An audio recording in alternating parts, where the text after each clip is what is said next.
one of the stories both about Mandela and Lewis that I'd love for you to speak to from a perspective of loving kindness and change is Mandela talking about the friendship he had with his jailers. Congressman Lewis talking about the forgiveness of the people who beat him and harmed him. One of the moments I will never forget from my time working for President Obama in the White House, Sharon, was prior to the president going to speak at the funeral and then singing Amazing Grace. A few days before, we saw at the court arraignment for the young man who murdered those individuals while they were worshiping, each member of the family standing up and saying, "I forgive you, I love you." And just being overwhelmed with, even as I just said that right now, how that felt. In a moment of rage, in a moment of anger, in a moment of righteous feeling, how do you not turn that into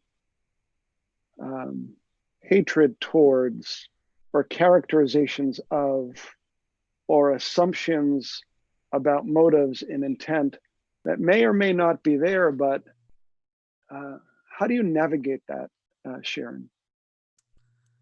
Well, to some extent, I think it's a question of timing, because, and this is also in my book, interestingly enough, I was talking to Tim DeChristopher, who is an environmental activist, and we got into this conversation kind of about this, and he was saying he was in jail for an act of civil disobedience for a couple of years, and then he went to Harvard Divinity School.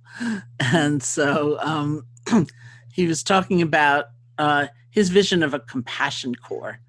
And basically the conversation was, if you've been harmed, especially grievously harmed, it's not the time necessarily to be thinking about, your job is to survive. Your job is to see a sense of meaning in your life. Your job maybe to care for your family, or, and maybe it needs to be someone else's job to kind of view the perpetrator with an eye, not of making an excuse. Of course, it brings up very big questions of what does forgiveness mean? What does compassion mean?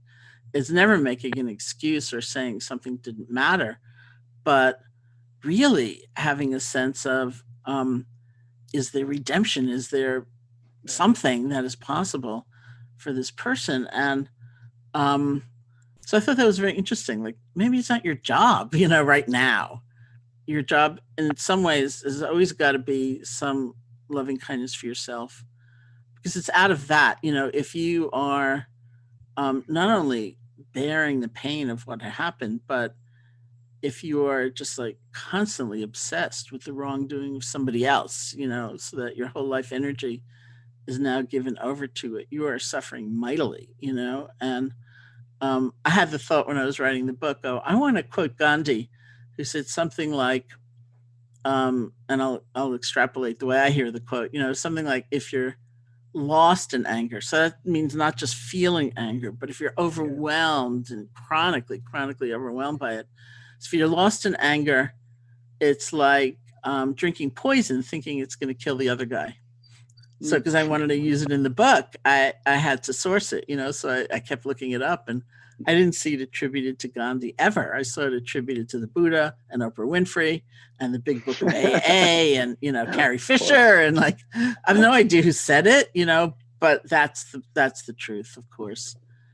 Something has already been taken from you, and you don't necessarily want to give the rest of your life over, to this other person who's committed that act. So, but I hesitate over the idea of a mandate, or something that, healing won't happen. I don't think that's true. I think we each find our own way in those circumstances, but it has to do with connection, even if it's just connection with your family, something like that.